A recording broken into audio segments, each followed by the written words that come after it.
What if makeup could do more than just enhance your appearance?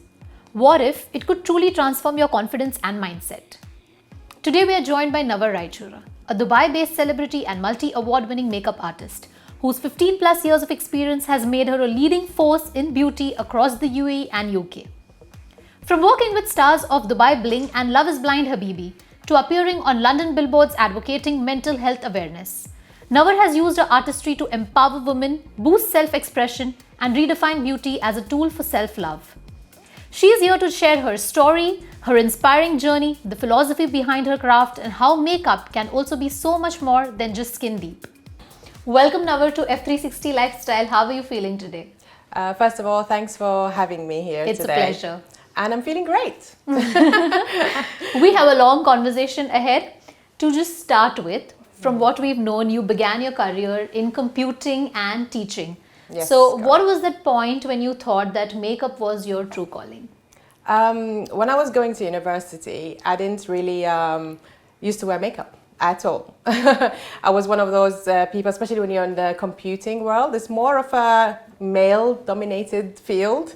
So I wasn't really into makeup. And until one day I was like seeing some girls, I'm like, okay, you know, they're wearing makeup. You're a girl too, Nawar. Maybe you need to start putting something on your face.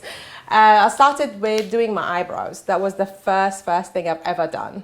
So I said, okay, I've done my eyebrows. And then my university mates, they started commenting on my eyebrows. So they noticed the difference in my eyebrows. They're like, oh, wow. You know, where did you go to do your eyebrows kind of thing? And I'm like, nowhere, I've done them myself. And they're like, oh, okay. And then they started asking me, oh, can you do my eyebrows? And then, you know, like when going out, so I started doing it on my friends and then the family. And then from eyebrows, it started from doing other things on the face. So really, this is my starting point. It was the eyebrows. So yeah, this is when I felt I had some sort of passion towards art. Mm-hmm. And you've also very openly spoken about the connection between makeup and mental well-being. Yes. When did you first realize it could impact mental well-being and not just appearance? It started with myself, actually. That when I started putting makeup on, I felt the difference within me. Mm-hmm. So before the makeup, I'll be like normal, it's fine and everything is good. I'll put the makeup on, you'll just see that sparkle in my eyes, the smile on my face. I'm like, okay, I look good. You know, it's nice. It uplifts you immediately. So this is the first time ever I felt, okay, that there's some connection there with makeup and mental well-being. And then afterwards, of course, when I started applying it on my clients or even family or my friends, I was able to see their happiness and the confidence after putting makeup on. So then I thought, okay, there's definitely connection, like a very strong connection between feeling confident and happy within yourself and just send some sort of signals to your brain that makes you happy. So this was the connection that I found. Can you share an example? One of your clients who was like instantly boosted after looking at her, like the post makeup look and the glow. Yes, of course. I've got many, but as an example, one person will be like, I'll do their makeup on. Of course, I don't show the process until the end when I show them the mirror, of course. There's no before and after. Yes, yeah. Thank God. Yeah, basically, yeah. So, and then once they see themselves after doing the makeup, but along the process, one of the important things that I have experienced within my journey is making that person feel happy, comfortable and confident even without the makeup. You know, like you tell them like, wow, we've got beautiful eyes, you have beautiful lips, you have beautiful nose, your features are sharp. They're like, oh, I didn't know, I don't like this about me and I don't like about me. Like we all are insecure in some way. So when you are complimenting, and it's a true compliment, like they feel it from me because I am being genuine, telling them because everybody is uniquely beautiful in their own way. But you don't know that about yourself. So then along the way, while I apply the makeup and I tell them these things, they get very happy already, like they're warming up towards, they can't wait to see the end result. Then when I show them the mirror at the end, they're like, of course, I get the wow factor, like, oh my God, this makeup looks amazing, and I don't want to wash it off, and I get all these compliments like, and I'm gonna sleep with it tonight, all of these things. So I get that with most of my clients, which is I'm blessed about that. So yeah. Yeah, very curious. Have you had clients coming to you and just telling you just do whatever you want to, and we're not going to be telling you what we want to, or what are our choices? They just leave it to you that you do what you want to, and we'll see what the result looks like. Yes, 100%. Like most of my clients, they trust me. They trust the makeup that I do. That they know I don't hide their natural features. I enhance them. So, and they like that about the type of work that I do. So they say, yeah, Nawar, we're going to just sit back, relax, you do whatever you need to do, and we trust what you are going to do. And they, every time they're happy with it, it makes me happy. Because, of course, I know what their features need and want. Navar, we are seeing a shift from perfect glam to very naturally expressive look. Especially now on social media, we see the no makeup look, the dewy makeup look, etc. Do you think this reflects a deeper cultural move towards authenticity and self-acceptance? Oh, 100%.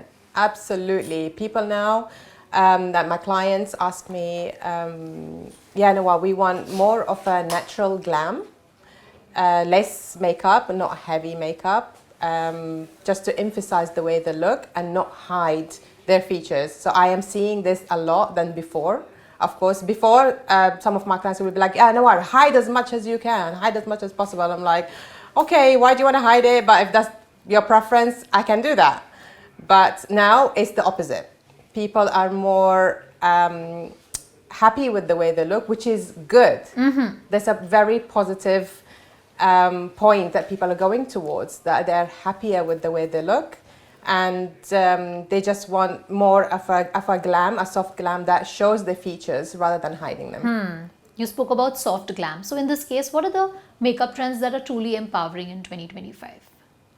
It was more the nude colors, going more like natural earthy colors, because the nude and earthy colors makes you look softer and more natural.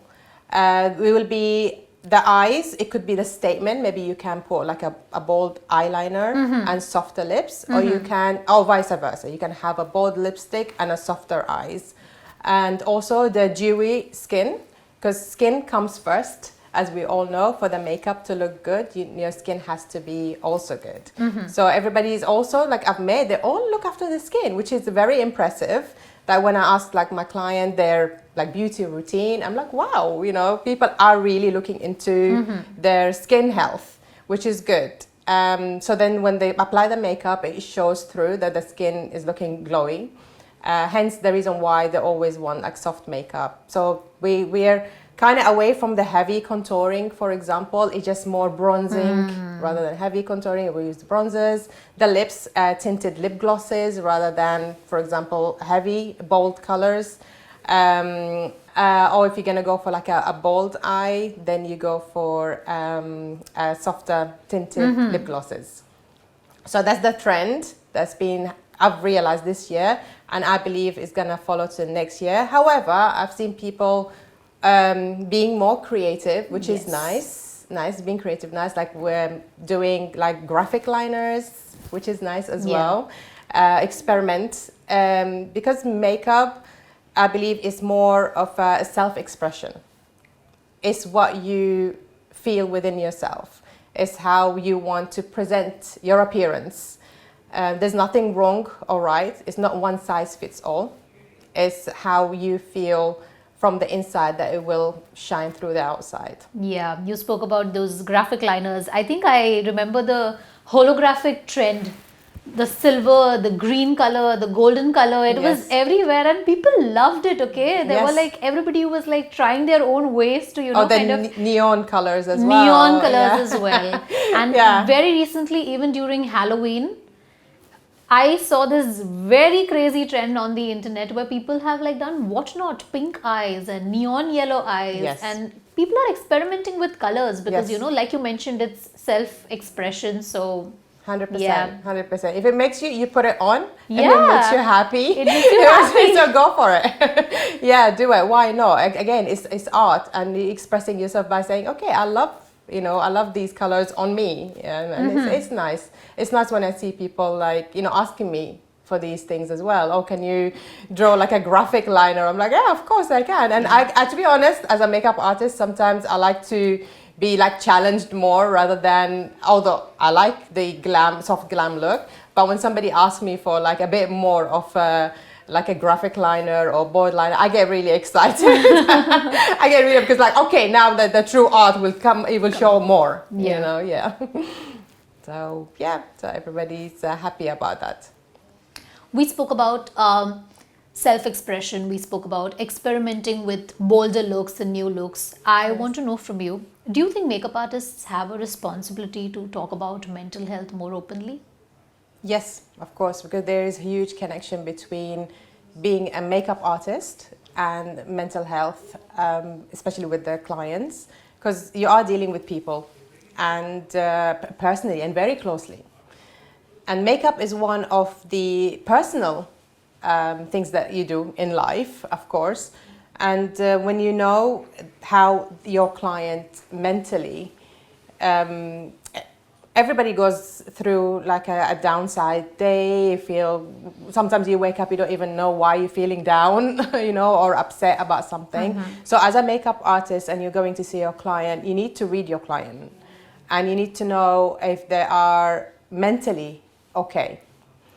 And after doing their makeup, of course, you will see the change. So 100% I do agree with that. Every makeup artist should be open about this subject, because it is very important. Mental well-being is one of the most important aspects in life, of course. Yes, and very openly now spoken on social media as well. And it should be. Everything is about you being happy, and confident about everything in life. Yeah. Let's actually get into a little bit social media. Let's get into the in-depth of social media trends. Okay. Social media filters and AI beauty tools are just everywhere. How do you think they impact mental health, especially amongst the younger generation? It does impact them massively. I personally don't 100% agree with filters, especially when you kind of start looking, not happy about the way you look, but you are happy like how the filter is making you look.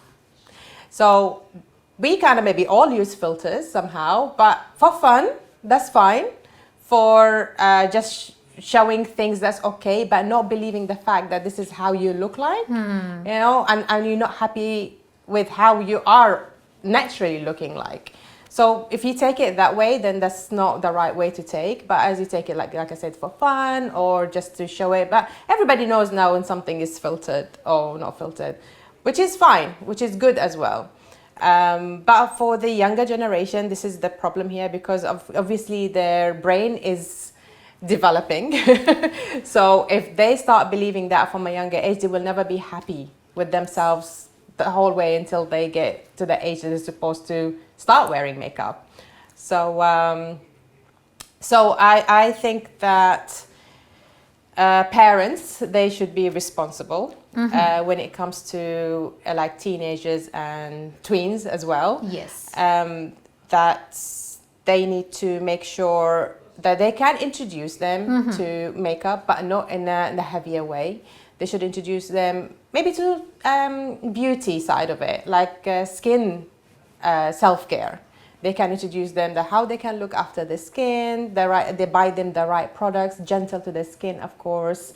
And so they feel like, oh yeah, I am doing something to my face. I am applying creams. I am doing this. Okay, I'm not completely doing everything, but at least they have that feeling. So parents should encourage actually their kids to look after their skin from younger age, but using the right products for them and nothing harsh. Yes. And also, if they want to, of course, as a girl, younger, you want to put lipstick on, because either you see social media, you see your friends in school, maybe your mom even is your role model, obviously.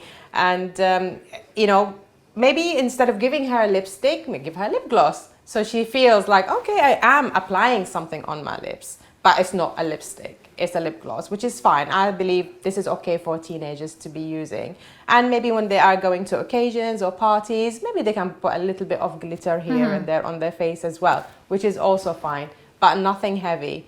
It is very difficult because I come across a lot of like mothers. They tell me, Nawar, how do we deal with this? I have a teenager and she wants to wear like, eyeliners. She wants to wear heavy makeup. And then of course she's like, it gets a bit, with the daughter and mother conflicts, very big conflicts there. How do we deal with it? And just tell them, you need to sit down with them, talk to them about it, that you're gonna damage your skin.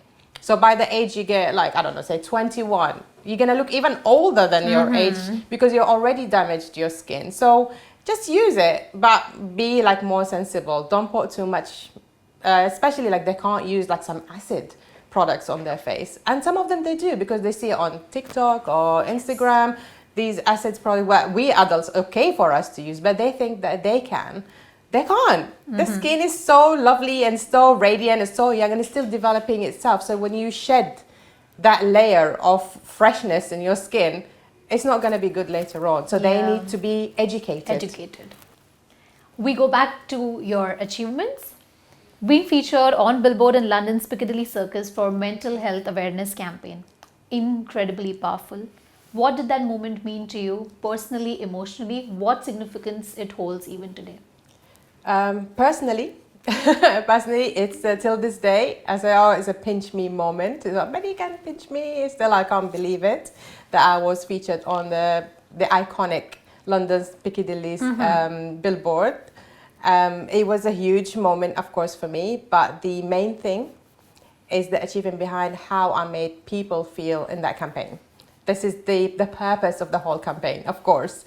So the main thing, it was how I made somebody or few people feeling so happy and confident, and I've contributed towards their happiness and confidence when they are going through some mental issues in their life, going some harsh illnesses like cancer.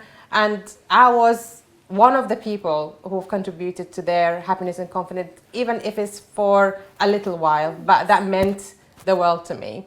And this feeling, it was from before even the campaign until this day, and it's an ongoing goal for me that I always love to make people feel happy and confident every time I put the makeup on their face, because it means that I made someone's day.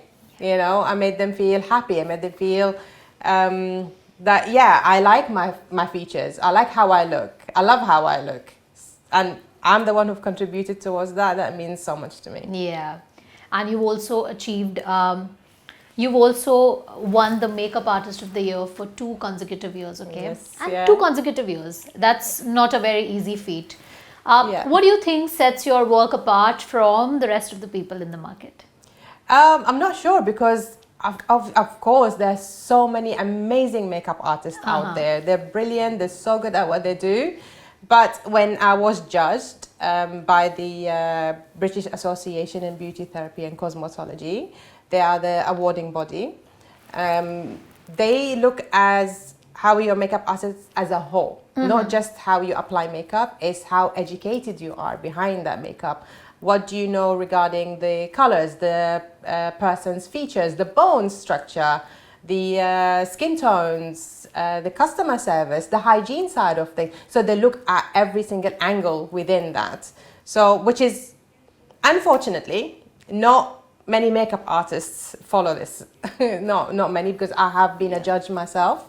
I've judged people, makeup artists, and I've seen like unbelievable ones where they're so good, and some of them are like, okay, I don't even know how you are a makeup artist. Maybe yes, you make people look good, but everything else is not good. So yeah, it was amazing feeling that I've won twice in a row. Unbelievable.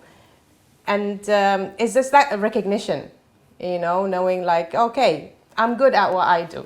And that's the main thing. Yes. Let's get to the most exciting part. I'm super excited about this one. You worked with fashion icons. Let's start with Dubai Bling. Dubai Bling's Brianna, Joanna, Mahira. Which has been the most fun experience? I know it's a pretty hard catch, but I want to know it from you. Yeah, of course, it is. It is a hard one, but also just to add, I've done for Hana as well. But all of For them, Hana. yeah, all of them are amazing and lovely, but in their own way. Of course, everybody's different, and there were like different experiences with every single one of them, and there is nothing that I can say like a bad point, because they all were lovely with me, and they've also, the only difference that I've noticed with the celebrities, of course, because they know what they want, so they always tell me. Apart from Brianna, actually, she left it to me. She said, do whatever you want to do. Wow. Yes, so she trusted me, even though she's not, I've not done her beforehand, but she fully trusted me. And that's made me, maybe gave me a bit more of like, okay, that's nice, you know, I can do it. And she was so happy with the outcome. But the others, of course, because they're more like, they know what they want. So they're like, okay, no, we want the eyes to look like this, the lips to look, you know, in a certain way, because they're wearing certain, you know, clothes. So yeah, there is nothing I can say apart from positive points about them, that they've been really lovely ladies that I've met, and I had the pleasure of meeting them and doing the makeup. And it's not going to just stop there. I'm so sure I'm going to do them again. Yes. And let's also talk about Bollywood, the very recent experience you had with Urvashi Rautela. Urvashi yes. Rautela is known for her bold and experimental looks. Correct. If you get a chance, who's the next Bollywood celeb you want to work with? I would like to do Nora Fatehi, for sure. I really like her. And I believe that she is very into her beauty and makeup as well. And I would love to, I would love to meet her and do her makeup one day. She's so into all the fashion as well, like in the fashion world and the beauty world. And Nora Fatehi does a lot of on and off with Dubai. Like she, Correct. Yes, Yes. she keeps coming to Dubai for various events, and I'm sure she has like a huge fan base in Dubai as well. So we hope to see this collaboration very soon. Yes, hopefully. Yes. Me too. Yes. Let's also talk about your experience with Asma from Love is Blind Habibi. Tell me a little bit about it. Yes, oh my gosh, she is so sweet. She's such a lovely girl. And she had a photo shoot, a fashion photo shoot. And then she told me like, oh, I want you to do my makeup for me. I'm like, yes, of course. And again, she was one of the ladies who trusted, you know, she had trust in me to do her makeup. And when I did it, she was over the moon. She was so happy, and she said, oh, this is one of the best makeup I've ever had. And I was like, really? I was like, I'm so happy. I mean, every time I hear these things, although I know my work and the value and the quality of my work, I still get happy and excited about it, like a young girl, you know, like I'm like, really? Because that make me feel that she's happy. Again, the energy bounces, you know, because she's so happy, I get happy, and vice versa. We just bounce the vibe and the happiness. Yeah, she's a really, really lovely girl. So, you know, for normal people like us, we see all of these pictures and videos on internet, and you know, fans, they're like always swooning over these fashion statements and this on-point makeup. So I want to understand from you what actually goes behind this perfect on-point look. Like, how long does it take for you to do these, you know, experimental looks, or, you know, these celebrity looks, etc.? Time-wise, it takes between half an hour to 45 minutes. Because they need to be somewhere. Yeah.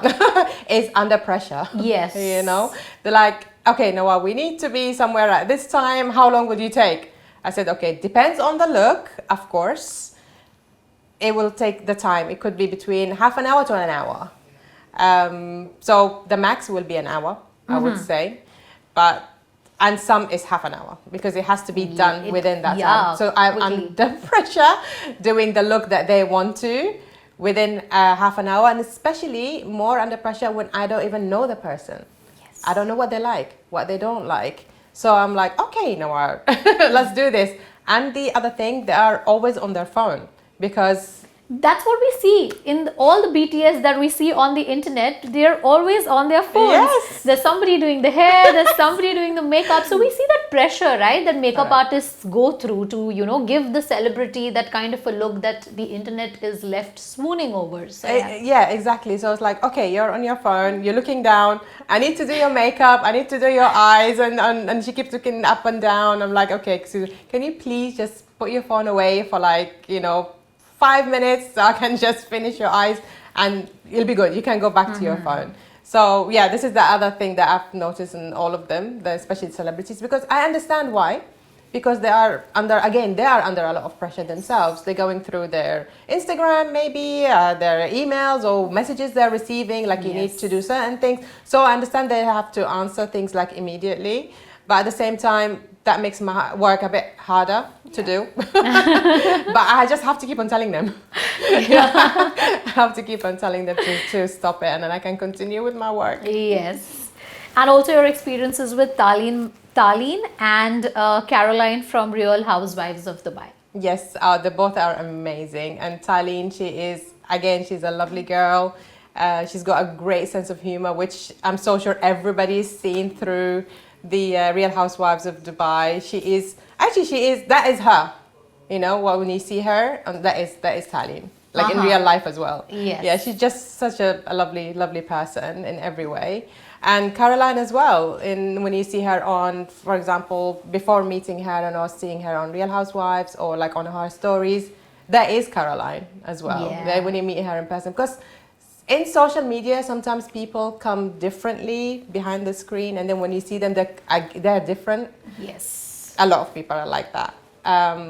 And I'm like, oh, okay, I didn't expect that. You come across different on social media, for example, but in person you're different. But it could be a good and a bad way. But some people, like I have met, the celebrities, they are exactly the same. In front of the camera or behind the camera. Lovely. They are just exactly the same people, it makes it nice because they're being genuine, they're being themselves and real for people to know like that is them. Yeah. Nawar, we spoke about everything, okay? You started off like from computing, then you were teaching, and then you just started off with your makeup journey, where you are with awards and with everything that you have under your cap. I want to know from you, what is that one message you want to give women who want to turn their passion into profession? Yes, the first advice, don't give up. If you have a passion, don't give up, even if you feel it might never happen, because it will happen. Or you feel, I don't know how to do it. You need to find out on how to do it. So if you have a passion, I would say first, research about that passion more. Educate yourself. Don't just jump into it without any education or training, because the more education and training you have, you'll be more powerful, more confident doing it when the right time comes. And don't give up. Don't give up. Things might feel so slow. Especially we are now in these days, we want everything to happen so quickly. And some things don't happen quickly. You need to be patient. First thing, you really need to be patient. Yeah. And you need to work hard as well, of course, which is everybody does. And it's hard for people to follow their passion, especially if they have full-time jobs or a plus, maybe they're mothers and fathers, maybe they're studying something else. It is hard. But if you have a dream, you will succeed. You just keep on. Don't give up. Don't at all. Yeah. You will get there. And lastly, I want to ask you, with so many products in the market, there are new launches every now and then, okay? Talking about cruelty-free, natural ingredients. How do you decide what's totally worth it? Of course, the cruelty-free, of course, is very important, because I don't want to be using, for example, some products that is being used on animals or anything like that. No, we don't want that. So, of course, I research the product beforehand, and then I see the quality. I test every single item I buy. I test it on myself first. Yes. To see the quality, the overall look of it, like how it's gonna look like on my clients. I can't just buy something, put it on my client, I'm like, oh, okay, that's not good image for me. So this is how I decide. And there are, of course, like you said, there's so many things on the market. Because I know the products that I need to buy, I don't buy many things because I can multi-use some of them. I don't need to buy things for every single thing on your face. No, because you can use different things in different places on your face. So this is how I kind of try not to spend so much money on the products, but buy good quality products, cruelty-free, vegan, like all of these things, because this is also what I have come across a lot of my clients. They want to use these products. They ask me, they say, oh, can we see what brands you're using? Yeah. Yeah, they do, of course. And they have the right to know the quality of the brands I'm using. And they feel very happy and comfortable. Yeah. Because they said, oh, I don't want to use anything that's, being used on and tested on animals and so on. So this is how I choose my products. Because there's so much variety in the market, right? The higher segment, the mid segment, the lower segment. Correct. And you see, for a layman, they all look the same. Correct. Because everybody, they'll advertise it in a way that it looks like, okay, this is also giving you the glow, this is also giving you the glow. So what do we trust as users, right? So correct. Research first. 100% you have to research behind that brand and how that product was done, and also if you understand the ingredients as well. Which is hard, of course. We don't understand most of the ingredients in there, the big words. Like, okay, what does that mean? But if you research it, will be good, because again, some people are allergic from products, some products. So that's why the kinder the product, the better it is. So more of like sensitive products I use as well, like for people who got maybe some sensitive issues with their skin or eyes, and there's a lot, of course, around. So I use the right ones. Before I wrap this up, Navar, we'll do a quick rapid fire. All answers under 5 seconds. Ready for it? Okay, let's do this. One makeup product you can't do without. Lipstick. One skincare product you swear by. Hyaluronic acid. One product you recommend for dry skin. Hyaluronic acid.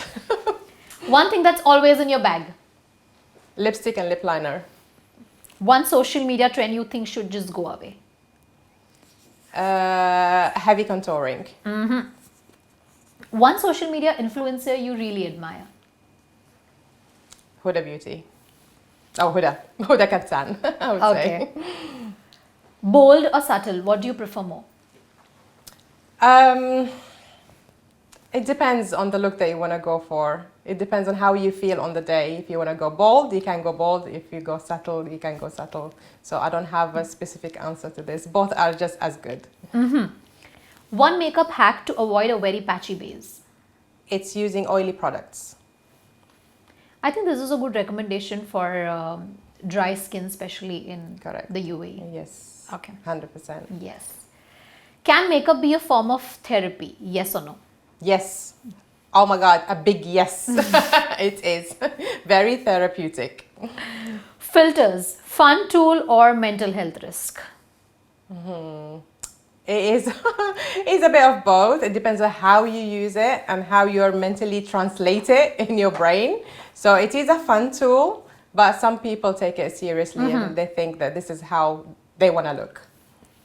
One thing women are too hard on themselves about. Being not happy with how they look. What does real beauty look like in 2025? Being confident. That's how the beauty will look like. Being confident, yeah. And lastly, one change the beauty industry must make now. It's good question. Is to make people feel with their makeup products, which is already in line, using products not too harsh to the skin and make them more look themselves rather than somebody that you don't recognize. Thank you so much, Navar. It's been an absolute pleasure speaking with you. Likewise. Yes, thanks for being here with us today. And well, that's a wrap with Navar on F360 Lifestyle. Follow us for more. Thanks for watching.